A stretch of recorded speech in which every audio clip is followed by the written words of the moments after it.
En 1993, un niño de 9 años se desvaneció en el bosque de la Sierra de Umbría sin dejar rastro, convirtiéndose en una leyenda local.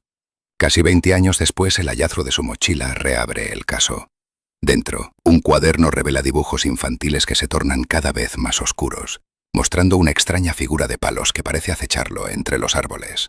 Los dibujos son la única pista para resolver un enigma. ¿Fue Daniel víctima del bosque o encontró en él a un guardián que nadie más podía ver? El aire de aquella mañana de octubre olía a tierra mojada y a promesas de aventura. Para Daniel Soler, un niño de 9 años con ojos demasiado serios para su edad y un cuaderno de dibujo permanentemente pegado a sus manos, el Parque Natural de la Sierra de Umbría era un universo entero por descubrir. La excursión escolar era el evento del año, un escape de las paredes grises del colegio y la oportunidad de ver en persona los ciervos y los robles que con tanto esmero dibujaba. Su madre, Elena, le ajustó por última vez la capucha de su anorak rojo, un punto de color vibrante contra el paisaje otoñal. No te separes del grupo, Dani, y escucha a la señorita Carmen, ¿entendido? Sí, mamá. ¿Y esa brújula que te regaló el abuelo? Dijo ella, tocando el pequeño objeto de latón que colgaba de la cremallera de su mochila. Es para que juegues, no para que te vayas de explorador. El bosque es muy grande. Dani asintió, aunque en su interior el espíritu de un explorador ya estaba trazando mapas imaginarios. Metió en su mochila azul su estuche de lápices, el cuaderno de tapas duras y un bocadillo de tortilla. El llavero con su nombre, un regalo de cumpleaños, tintineó alegremente. El autobús dejó a los niños en la entrada del parque. La señorita Carmen, una maestra joven y entusiasta, intentaba mantener el orden entre el caos de gritos y empujones. Dani se mantuvo al margen, como siempre. No era un niño de juegos ruidosos. Su mundo estaba en el silencio de la observación, en la textura de la corteza de un árbol, en la forma en que la luz se filtraba a través del dosel del bosque. Empezaron la caminata por el sendero principal, una procesión ruidosa de niños excitados. Dani caminaba al final del grupo. Mientras sus compañeros se lanzaban piñas y corrían, él se detenía para examinar un helecho o para intentar dibujar el vuelo rápido de un petirrojo. «Dani, no te quedes atrás», le gritó la señorita Carmen, con una sonrisa paciente. Él levantó la mano para indicar que la había oído y aceleró el paso, pero sus ojos ya habían sido capturados por algo más. Un sendero secundario, apenas una cicatriz de tierra entre la maleza, que se adentraba en la parte más densa del bosque.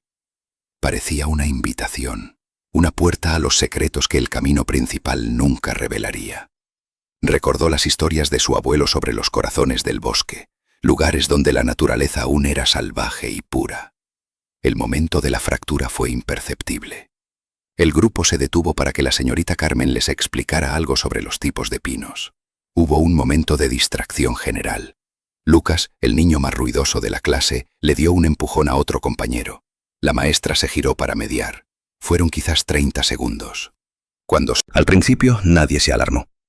Pensaron que se habría adelantado o que estaría a pocos metros, dibujando en su cuaderno. Lo llamaron. «¡Dani! ¡Daniel Soler!». El único que respondió fue el eco. La paciencia se convirtió en preocupación, y la preocupación en un pánico helado que se apoderó de la señorita Carmen. La búsqueda comenzó esa misma tarde. Primero los guardas del parque y los profesores. Al anochecer, la Guardia Civil, con sus linternas cortando la oscuridad creciente. Al día siguiente, cientos de voluntarios de los pueblos cercanos se unieron, peinando cada metro cuadrado del área designada. Trajeron perros rastreadores que siguieron el olor de Dani hasta el punto donde el sendero secundario se perdía en la espesura. Y allí, inexplicablemente, el rastro se desvanecía. Era como si se lo hubiera tragado la tierra. Las semanas se convirtieron en un borrón de desesperación para la familia Soler. Los telediarios abrían con la foto de Dani, su rostro serio mirando a la cámara. Elena, su madre, se aferraba a la esperanza con una fuerza que se deshilachaba cada día. Su padre, un hombre práctico y reservado, organizaba batidas ciudadanas, negándose a aceptar el silencio del bosque. Pero el bosque guardaba bien sus secretos. No se encontró ni una huella, ni una fibra de su anorak rojo, ni un trozo de papel de su cuaderno. Nada. El caso se convirtió en una herida abierta en la memoria de la comarca.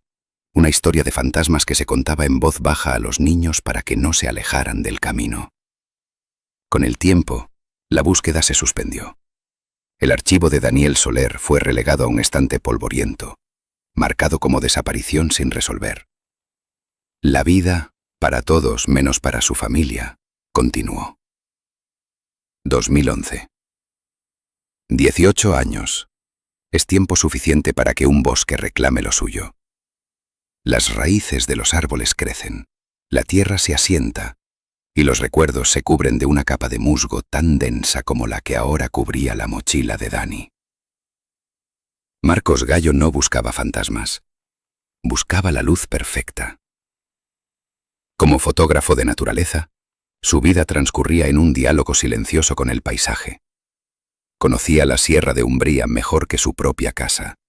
Sabía dónde anidaban las águilas, qué claros frecuentaban los corzos al amanecer y qué árboles viejos ofrecían las texturas más fotogénicas. Aquel día de septiembre, se había alejado de los senderos conocidos, siguiendo el rastro de un zorro. El terreno era abrupto, una maraña de zarzas y árboles caídos. Mientras intentaba sortear el tronco de un pino derribado por una tormenta años atrás, su pie se hundió en la tierra reblandecida. La curiosidad venció a la prisa. Dejó su equipo fotográfico a un lado y empezó a escarbar con las manos. La tierra cedió, revelando una esquina de un material azul descolorido. Siguió cavando, con el corazón latiéndole de una forma extraña. Una mezcla de emoción y un presagio inexplicable. Poco a poco, emergió la forma inconfundible de una pequeña mochila escolar. Estaba increíblemente bien conservada, protegida por la red de raíces que había crecido sobre ella. Con cuidado, la liberó de su tumba de tierra. El tejido estaba rígido y olía a humedad y a descomposición. Abrió una cremallera, que protestó con un chirrido oxidado. Lo primero que vio fue un cuaderno. Las páginas estaban pegadas por la humedad, pero al abrirlas con sumo cuidado, aparecieron dibujos, trazos infantiles pero increíblemente detallados, de pájaros, hojas y un ciervo con una cornamenta majestuosa. Luego encontró un estuche de plástico con lápices de colores, la mayoría rotos, y entonces un objeto metálico, un llavero. El paso del tiempo había borrado parte del color, pero las letras grabadas eran todavía legibles. D-A-N-I. Marcos se quedó helado. Era de la zona. Tenía unos 30 años, lo que significaba que en 1993 era un adolescente. Recordaba perfectamente el caso. La cara de aquel niño en los carteles. La angustia colectiva. Daniel Soler. El último objeto que encontró fue una pequeña brújula de latón. La aguja, desprendida de su eje, bailaba suelta tras el cristal roto. La brújula del abuelo. Marcos se sentó sobre el tronco caído, con la mochila en su regazo. El silencio del bosque ya no era pacífico. Ahora parecía pesado, lleno de un eco de 18 años. Tenía en sus manos un fragmento de una tragedia. Una cápsula del tiempo que planteaba más preguntas que respuestas. ¿Por qué estaba enterrada? ¿La enterró el propio niño o alguien más? Sacó su teléfono. La cobertura era débil, pero consiguió que la llamada saliera. Guardia Civil, dígame. Mi nombre es Marcos Gallo. Estoy en la Sierra de Umbría, en la zona norte. Acabo de encontrar algo. Creo que es la mochila de Daniel Soler. La llamada reabrió la herida con la brusquedad de un bisturí. El inspector Morales, a punto de jubilarse, sintió un escalofrío al oír el nombre. Había sido uno de sus primeros casos importantes, una espina clavada en su carrera. El niño que el bosque se tragó. En menos de una hora un equipo forense y varios agentes estaban acordonando la zona, un rincón del parque que nunca había sido peinado con tanta profundidad. Marcos les indicó el lugar exacto. La noticia llegó a Elena Soler como un fantasma. Vivía en la misma casa, con el cuarto de Dani intacto. como un santuario congelado en 1993. Durante años, había oscilado entre la esperanza de que un día su hijo apareciera, ya adulto, en la puerta, y la certeza de que había muerto.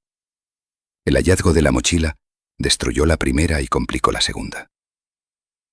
La reapertura del caso generó un frenesí mediático. El fotógrafo, Marcos, se vio convertido en una pieza clave. Pero él no quería la atención. Sentía una extraña responsabilidad hacia aquel niño, que solo conocía por sus dibujos.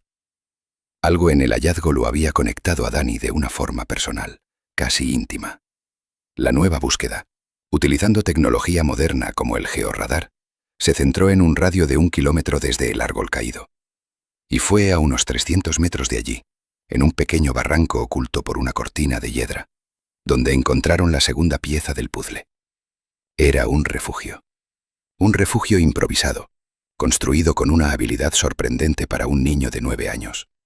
Habían usado ramas caídas para crear una estructura principal, entrelazadas con hojas de helecho y cubiertas de musgo para impermeabilizarla. El interior era minúsculo, apenas lo bastante grande para que un niño se acurrucara. En el suelo, una cama de hojas secas, ahora compactadas y podridas. En una esquina, una pequeña colección de piedras lisas y plumas de pájaro, como los tesoros de un pequeño ermitaño. El hallazgo fue estremecedor.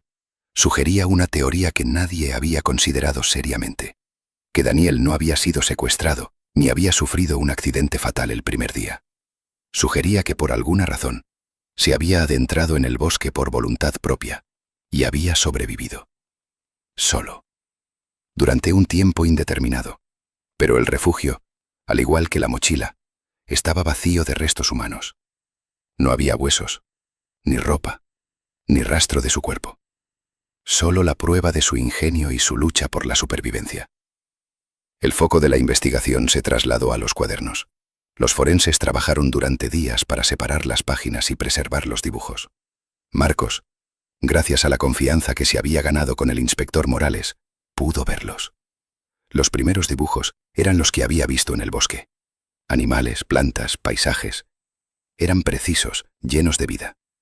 Pero a medida que avanzaba por las páginas, el tono cambiaba. Los dibujos se volvían más oscuros, más febriles. Los árboles ya no eran majestuosos, sino que sus ramas parecían garras. Aparecían sombras en los márgenes. Y entonces, una figura recurrente. Al principio era solo un boceto, una silueta alta y delgada entre los árboles, pero en los dibujos posteriores se hacía más clara. No era una persona, era una entidad hecha de palos y sombras, con extremidades largas y desgarbadas, y una cabeza que no era más que un nudo de ramas. El hombre de palos, como lo bautizaron los investigadores. En algunos dibujos, la figura simplemente observaba a Dani desde la lejanía. En otros, parecía estar más cerca. El último dibujo de la criatura era el más inquietante. Ocupaba toda la página, inclinado sobre una figura pequeña y acurrucada que llevaba un anorak rojo. La teoría oficial se decantó por la explicación lógica. El hombre de palos era una manifestación del miedo, la soledad y la desnutrición de Dani. Un amigo imaginario que se había vuelto monstruoso. Un producto de una mente infantil fracturándose bajo una presión insoportable. Pero a Marcos, esa explicación le parecía incompleta. Había algo en la consistencia de los dibujos, en la forma en que la figura evolucionaba, que le hacía pensar que Dani no estaba dibujando una fantasía. Estaba dibujando algo que creía ver. Decidió hacer su propia investigación, movido por una obsesión que no podía explicar. Volvió a hablar con el inspector Morales. ¿Interrogaron a los otros niños en su momento? Por supuesto, dijo Morales, frotándose los ojos. Eran críos de 9 años. La mayoría no recordaba nada. Algunos dijeron que Dani era raro, que siempre estaba solo. Lucas, el que era su único amigo más o menos cercano, dijo que no lo había visto desde que bajaron del autobús. ¿Puedo hablar con ellos? ¿Con los que estaban en la excursión? Morales, aunque reacio, le facilitó una lista. La primera persona con la que habló fue la señorita Carmen. Ahora era la directora del colegio. Una mujer marcada por una culpa que no había disminuido con los años. Siempre me he preguntado si pude hacer algo más, dijo con la voz rota. Repaso ese día en mi cabeza una y otra vez. Lo único extraño que recuerdo es que días antes de la excursión, Dani me enseñó un dibujo. Era un bosque, y entre los árboles había una figura alta, hecha de palos. Le pregunté qué era, y él me dijo, muy serio, es el guardián. Vive en la parte más profunda del bosque. No le di importancia. Pensé que era su imaginación. Minimasde, el guardián. No un monstruo, un guardián. La siguiente pieza llegó de Lucas, el antiguo compañero de clase. Marcos lo encontró regentando un taller mecánico en el pueblo. Al principio, Lucas se mostró esquivo y hostil. Ya le dije a la policía todo lo que sabía hace 18 años. No recuerdo nada más. Solo intento entender qué pasó. Insistió Marcos, mostrándole una copia del dibujo del hombre de palos. ¿Había hablado Dan? Lucas miró el dibujo y su rostro palideció. Apartó la mirada. No sé nada. Pero Marcos vio la mentira en sus ojos. Presionó con suavidad pero con firmeza. Finalmente Lucas se derrumbó y una confesión guardada durante 18 años salió a la luz. No éramos sus amigos. Admitió con la voz ahogada por la vergüenza. Nos metíamos con él, porque era diferente, callado. Ese día, en el parque, le dijimos que era un cobarde.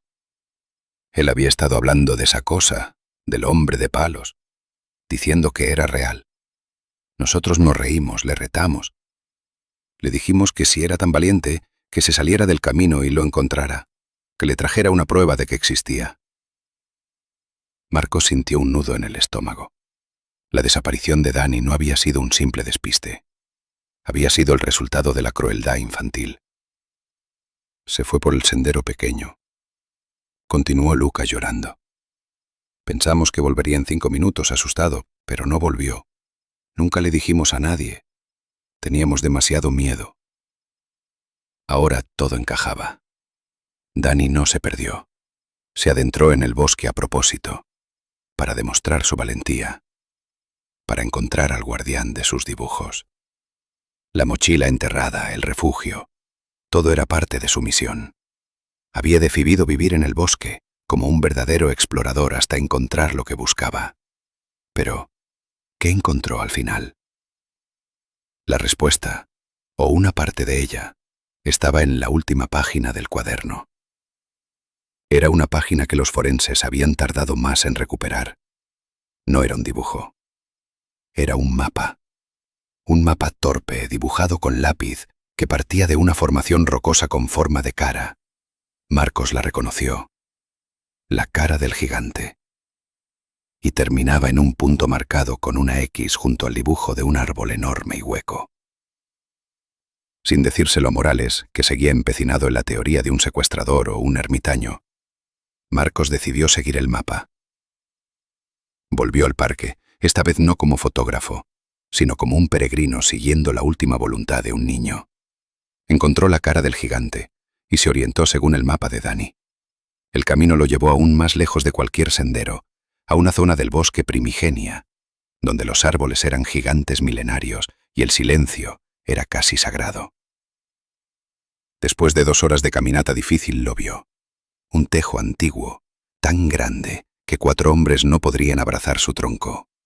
Y en su base, una oquedad oscura, una boca que invitaba a entrar en las entrañas de la madera. Era el árbol del mapa. Con el corazón en un puño, Marcos se acercó. El aire alrededor del tejo era extrañamente frío. Se arrodilló. Estaba a punto de darse por vencido, cuando vio algo encajado en una grieta de la madera interior. No era un dibujo. Era un objeto, una pequeña figura tallada en madera de pino, con una habilidad sorprendente. Representaba un pájaro, un petirrojo, con las alas a medio desplegar. El tipo de cosas que un niño con talento para el arte y mucho tiempo libre podría crear. La prueba definitiva de que Dani había estado allí. Junto al pájaro, había un último trozo de papel, doblado con esmero. Era de su cuaderno de dibujo.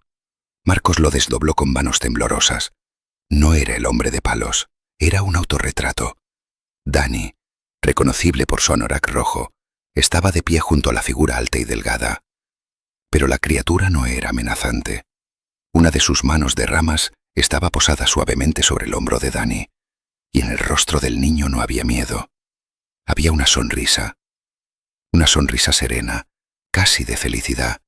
En la parte inferior de la página, con una caligrafía infantil pero firme, había una sola palabra: casa. Marcos se quedó mirando el dibujo durante un tiempo que no pudo medir. El sol comenzó a ponerse, filtrando una luz dorada a través de las hojas. El bosque ya no parecía ni amenazante ni pacífico. Simplemente era. Entendió que nunca habría una respuesta que satisficiera un informe policial. No hubo secuestro. No hubo un asesino. Daniel Soler se adentró en el bosque, buscando algo que solo él entendía. Sobrevivió, luchó, y al final, en las profundidades y aquella inmensidad verde, encontró a su guardián. Y de alguna manera, encontró su hogar. Si esa entidad fue real o un producto de su mente, si lo protegió o si fue la causa de su final, era irrelevante. Dani había encontrado la paz en sus propios términos. Con mucho cuidado, Marcos volvió a doblar el dibujo y lo dejó junto al pájaro de madera, dentro del hueco del tejo. Era allí donde pertenecían. No eran pruebas para un caso cerrado, sino el epílogo de una vida. La investigación oficial se cerró meses después. La conclusión fue presumible fallecimiento, por causas indeterminadas. El bosque se quedó con su secreto. Elena Soler recibía la mochila y los cuadernos de su hijo.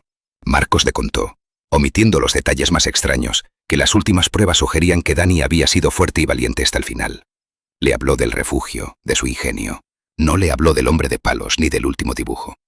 Pero le entregó una fotografía que había tomado, la del tejo milenario bañado por la luz del atardecer. Creo que este era su lugar favorito, le dijo. Creo que aquí encontró la paz.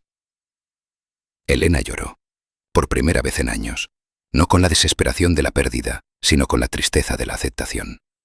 Colgó la fotografía en el cuarto de Dani. Marcos Gallo nunca volvió a ser el mismo. Siguió fotografiando el bosque, pero su mirada había cambiado. En cada sombra, en cada árbol retorcido, ya no veía solo naturaleza. Veía la posibilidad de una historia.